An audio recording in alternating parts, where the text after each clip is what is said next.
യേശുവിൻ്റെ പീഡാനുഭവ രംഗങ്ങൾ. An Catherine എമറിച്ചിൻ്റെ ദർശനങ്ങൾ. അധ്യായം 2. അത്താഴമുറി.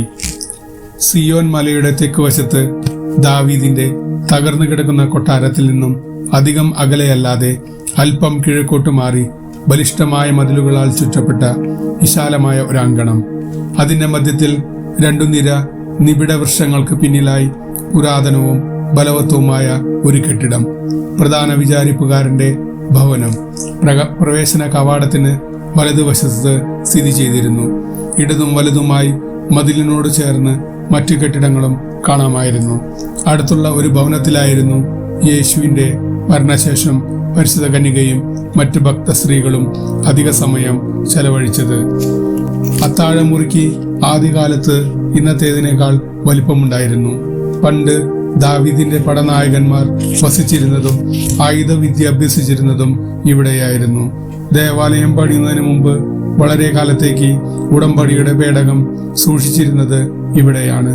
ഭൂഗർഭത്തിലുള്ള ഒരു മുറിയിൽ അതിന്റെ അടയാളങ്ങൾ ഇപ്പോഴും കാണാം.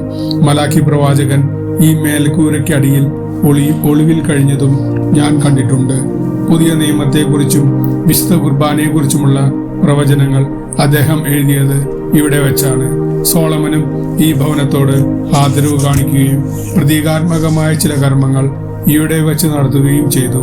അവ ഞാൻ ഓർക്കുന്നില്ല.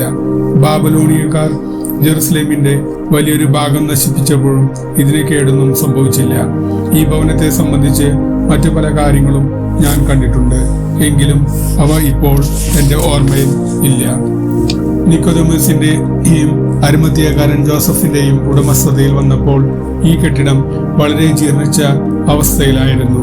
അവർ അതിന്റെ പ്രധാന ഭാഗം വേണ്ട വിധത്തിൽ നന്നാക്കി പെസഹ തിരുനാൾ ആഘോഷിക്കുന്നതിന് ജെറുസലമിലേക്ക് വന്നിരുന്ന അപരിചിതർക്ക് അത്താഴമുറിയായി ഉപയോഗിക്കുവാൻ വാടകയ്ക്ക് കൊടുത്തിരുന്നു. നമ്മുടെ കർത്താവ് തലേവർഷം അത് ഉപയോഗിക്കാൻ ഇടയായത് ഇങ്ങനെയാണ്. കൂടാതെ ആ ഭവനവും അതിനോട് അനുബന്ധിച്ചുള്ള കെട്ടിടങ്ങളും സ്മാരകങ്ങളും മറ്റു ശിലകളും സൂക്ഷിക്കുന്നതിനുള്ള സംഭരണശാലയായും ജോലിക്കാർക്കുള്ള പണിസ്ഥലങ്ങളായും ഇത് ഉപയോഗപ്പെടുത്തിയിരുന്നു. കാരണം അരിമത്ഥ്യക്കാരൻ ജോസഫിന് സ്വന്തം ദേശത്ത് വിലപിടിപ്പുള്ള കന്മടകൾ ഉണ്ടായിരുന്നു. അതിൽ നിന്ന് വലിയ കട്ടിക്കല്ലുകൾ വെട്ടിയെടുത്ത് ശവകുടീരങ്ങളും കെട്ടിടങ്ങൾക്കുള്ള അലങ്കാരശിലകളും തൂണുകളും മറ്റുമായി രൂപാന്തരപ്പെടുത്തി വിൽക്കുന്നതിന് ഇങ്ങോട്ട് കൊണ്ടുവന്നിരുന്നു. ജോസഫിന്റെ വ്യാപാരത്തിൽ പങ്കുകാരനായ നിക്കോദെമോസ് ഒഴിവു സമയം കൊത്തുപണികൾക്കായി ഉപയോഗിച്ചിരുന്നു. തിരുനാളിന്റെ കാലഘട്ടങ്ങൾ ഒഴിച്ച് മറ്റു സമയങ്ങളിൽ അയാൾ ജോലി ചെയ്തിരുന്നത് ഈ മുറിയിലോ ഇതിനു താഴെയുള്ള മുറിയിലോ ആയിരുന്നു. ഈ ജോലി അയാളെയും അരിമത്ഥ്യക്കാരൻ ജോസഫിനെയും മിത്രങ്ങളാക്കി. പിന്നീട് അവർ പല ഇടപാടുകളിലും പങ്കുകാർ ആയിരുന്നു. ഇന്ന് രാവിലെ പത്രോസും യോഹന്നാനും അത്താഴമുറി വാടകയ്ക്ക് എടുത്തിരുന്ന ആളുമായി സംസാരിച്ചു കൊണ്ട് നിൽക്കുമ്പോൾ അങ്കണത്തിന് ഇടതുഭാഗത്തുള്ള ഒരു കെട്ടിടത്തിൽ നിക്കോദെമോസ് നിൽക്കുന്നത് ഞാൻ കണ്ടു. ഒരാഴ്ച മുമ്പ് കല്ലുകൾ ഒരു വശത്തേക്ക് മാറ്റി അങ്കണം വൃത്തിയാക്കുന്നതിലും പെസഹ ആഘോഷിക്കുന്നതിന് അത്താഴമുറി ഒരുക്കുന്നതിനും പല വ്യക്തികൾ വ്യാപൃതരായിരിക്കുന്നത് ഞാൻ കണ്ടിരുന്നു. കർത്താവിന്റെ ശിഷ്യന്മാരിൽ പലരും അവരോടൊപ്പം ഉണ്ടായിരുന്നു. അവർ അരിമത്ഥ്യക്കാരൻ ജോസഫിന്റെ അടുത്ത ബന്ധുക്കളായ ആരാം, തമയൻ എന്നിവർ ആയിരുന്നിരിക്കണം. യഥാർത്ഥ അത്താഴമുറി അങ്കണത്തിന്റെ ഏകദേശം മധ്യത്തിലായിരുന്നു. വീതിയേക്കാൾ കൂടുതൽ നീളമുണ്ടായിരുന്നു. പൊക്കം കുറഞ്ഞ ഒരു നീലസ്തൂപങ്ങളാൽ അത് ചുറ്റപ്പെട്ടിരുന്നു. തൂണുകൾക്കിടയിലുള്ള സ്ഥലം വൃത്തിയാക്കിയെടുത്താൽ അകത്തെ മുറിയുടെ ഒരു ഭാഗമായി തന്നെ തോന്നുമായിരുന്നു. എങ്കിലും വിശേഷാവസരങ്ങളിൽ മാത്രമേ ഈ ഭാഗം തുറക്കപ്പെട്ടിരുന്നുള്ളൂ. ഭിത്തികളുടെ മുകൾ ഭാഗത്തുള്ള കിളിവാതിലിലൂടെ മുറിയിൽ ആവശ്യമായ വെളിച്ചം കടന്നു വന്നിരുന്നു. മുൻഭാഗത്തായി 3 കവാടങ്ങളുള്ള ഒരു പൂമുഖം സ്ഥിതി ചെയ്തിരുന്നു. ഈ കവാടം കടന്നു വരുന്നയാൾ തൂക്കുവിളക്കുകളോടുകൂടിയ ഉള്ളിലെ വലിയ മുറിയിലേക്ക് പ്രവേശിക്കുന്നു. ഇതിന്റെ ഭിത്തികൾ പകുതി ഉയരം വരെ മനോഹരമായ പരവതാനി കൊണ്ട് അലങ്കരിക്കപ്പെട്ടിരുന്നു. മേൽക്കൂരയിലുണ്ടായിരുന്ന വാതായനം സുതാര്യമായ നീല സിൽക്ക് കൊണ്ട് ആവരണം ചെയ്യപ്പെട്ടിരുന്നു. മുറിയുടെ പിൻഭാഗം സുതാര്യമായ നീല സിൽക്ക് കൊണ്ട് പ്രധാന ഭാഗത്തു നിന്ന് വേർതിരിക്കപ്പെട്ടിരുന്നു. ഇങ്ങനെ 3 ഭാഗങ്ങളിലായി വിഭജിക്കപ്പെട്ടത് ഇരിക്കുക മൂലം ഈ ഊട്ടുശാല ദേവാലയത്തോട് സാദൃശ്യമുള്ളതായി കാണാം. അതായത് പുറത്തെ അങ്കണം, വിശുദ്ധ സ്ഥലം, അതിവിശുദ്ധ സ്ഥലം എന്നിങ്ങനെ. പിന്നിൽ ഇരുവശങ്ങളിലുമായി തിരുനാൾ ആഘോഷത്തിന് ആവശ്യമായ വസ്ത്രങ്ങളും മറ്റു വസ്തുക്കളും സൂക്ഷിക്കപ്പെട്ടിരുന്നു.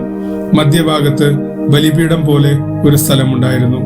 ഇവിടെ ഭിത്തിയിൽ നിന്ന് പുറത്തേക്ക് തള്ളി നിൽക്കുന്നതും 3 പടവുകളുടെ മേൽ സ്ഥാപിതവുമായ സമത്രികോണാകൃതിയിലുള്ള ഒരു സംവിധാനമുണ്ട്.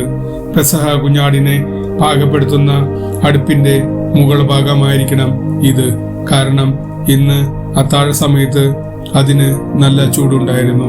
ഈ ഭാഗത്തിന്റെ വിശദമായ ഒരു വിവരണം തരാൻ എനിക്ക് കഴിയുകയില്ല. പെസഹ തിരുനാളിലെ അത്താഴം ഒരുക്കുന്നതിന് വേണ്ട എല്ലാ ക്രമീകരണങ്ങളും അവിടെ ചെയ്തിരുന്നു. മുകളിൽ പറഞ്ഞ അടുപ്പ് സ്ഥിതി ചെയ്തിരുന്ന ഭാഗത്ത് ഭിത്തിയിൽ ഒരു കുഴിഞ്ഞ പ്രതലം ഉണ്ടായിരുന്നു. ബലിപീഠത്തിൽ തുള്ളി തുള്ളിയായി രക്തം പതിക്കുന്ന രീതിയിൽ കഴുത്തിൽ കത്തി കയറ്റിയ പെസഹ കുഞ്ഞാടിന്റെ ഒരു ചിത്രം അതിന്മേൽ ആലേഖനം ചെയ്യപ്പെട്ടിരിക്കുന്നത് ഞാൻ കണ്ടു. അത് എങ്ങനെ നിർവഹിച്ചു എന്ന് വ്യക്തമായി എനിക്കറിയില്ല. ഭിത്തിയുടെ മറ്റൊരു കുഴിഞ്ഞ പ്രതലത്തിൽ വ്യത്യസ്ത നിറത്തിലുള്ള 3 അലമാരകൾ ഉണ്ടായിരുന്നു. നമ്മുടെ സക്രാരികൾ പോലെ തുറക്കുകയും അടയ്ക്കുകയും ചെയ്യാവുന്നവയായിരുന്നു അവ. പെസഹ ആഘോഷത്തിന് ഉപയോഗിച്ചിരുന്ന നിരവധി പാത്രങ്ങൾ അവയിലാണ് സൂക്ഷിച്ചിരുന്നത്. പിൽക്കാലത്ത് വിശുദ്ധ സൂക്ഷിക്കുവാനായി അവ ഉപയോഗിക്കപ്പെട്ടു. വിരുന്നുശാലയുടെ ഇരുവശങ്ങളിലുമുള്ള മുറികളിൽ ഏതാനും കട്ടിലുകൾ ഉണ്ടായിരുന്നു. കിടക്കകളായി ഉപയോഗിക്കാവുന്ന കട്ടിയുള്ള വിരിപ്പുകളും അവിടെ ചുറ്റുവച്ചിരുന്നു. ഈ കെട്ടിടത്തിന്റെ അടിയിൽ വിശാലമായ നിലവറകൾ ഉണ്ട്. പിൽക്കാലത്ത് അടുപ്പ് നിർമ്മിച്ച ആ സ്ഥലത്തിനടിയിലായിരുന്നു ഉടമ്പടിയുടെ പേടകം സൂക്ഷിച്ചിരുന്ന സ്ഥലം. മലിനജലവും മറ്റ് അവശിഷ്ടങ്ങളും മലഞ്ചെരുവിലേക്ക് കൊണ്ടുപോകുവാൻ നിർമ്മിച്ച 5 ഓവുചാലുകൾ ഈ കെട്ടിടത്തിനടിയിലുണ്ടായിരുന്നു. ഈശോ ഈ ഭവനത്തിൽ വെച്ച് പ്രസംഗിക്കുന്നതും രോഗശാന്തി നൽകുന്നതും ഞാൻ ഇതിനു മുമ്പ് കണ്ടിട്ടുണ്ട്. പാർശ്വഭാഗത്തുള്ള മുറികളിൽ ശിഷ്യന്മാർ പലപ്പോഴും രാത്രി ചിലവഴിക്കുകയും ചെയ്തിരുന്നു.